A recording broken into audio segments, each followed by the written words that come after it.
ఇక డీటెయిల్స్ లోకి వెళ్తే క్షేత్రస్థాయిలో ప్రజా అవసరాలపై గౌరవ సభ్యులు లేవనెత్తిన అంశాలపై సంబంధిత అధికారులు ప్రత్యేక దృష్టి పెట్టి పరిష్కారానికి చొరవ చూపాలని జిల్లా పరిషత్ చైర్మన్ విప్పర్తి వేణుగోపాలరావు అధికారులను కోరారు. బుధవారం కాకినాడ జడ్పీ సమావేశ మందిరంలో తూర్పుగోదావరి జిల్లా ప్రజా పరిషత్ స్థాయి సంఘ సమావేశాలు జడ్పీ చైర్మన్ వేణుగోపాలరావు ఆయా సంఘాల చైర్మన్ల అధ్యక్షతన జరిగాయి. ఈ స్థాయి సంఘాల సమావేశానికి శాసనమండలి సభ్యులు సోము వీర్రాజు, కుడుపూడి సూర్యనారాయణ హాజరయ్యారు. ఈ సమావేశాల్లో ఉమ్మడి తూర్పుగోదావరి జిల్లా పరిధిలో అమలవుతున్న ప్రభుత్వ అభివృద్ధి సంక్షేమ కార్యక్రమాల పురోగతిని ఆయా అంశాల స్థాయి సంఘాలు సమీక్షించారు. రాష్ట్ర ప్రభుత్వం అమలు చేస్తున్న వివిధ కార్యక్రమాలను మరింత పటిష్టంగా అమలు చేసేందుకు అధికారులకు సూచనలు చేశాయి.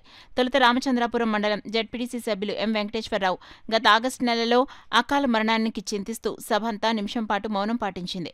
అనంతరం అక్షరాంధ్ర కార్యక్రమానికి సంబంధించి ZP chairman Venugopala Rao, ZP CEO Lakshmanarao, జిల్లా వయోజన విద్యాశాఖ డీడీ పోసేయలతో కలిసి గౌరవ సభ్యులందరి చేత ప్రతిజ్ఞ చేయించారు. ఈ సందర్భంగా జడ్పీ చైర్మన్ వేణుగోపాలరావు చేతుల మీదుగా అక్షరాంధ్ర వయోజన విద్య పుస్తకాలను ఆవిష్కరించారు. స్థాయి సంఘాలు చర్చించి సూచించిన అంశాలన్నింటిపై ఉమ్మడి తూర్పుగోదావరి జిల్లాలోని అధికారులు సత్వర చర్యలు చేపట్టి రానున్న సర్వసభ్య సమావేశంలో పూర్తిస్థాయి సన్నద్ధతతో సభలో వాటిని వివరించాలని జడ్పీ చైర్మన్ వేణుగోపాలరావు కోరారు.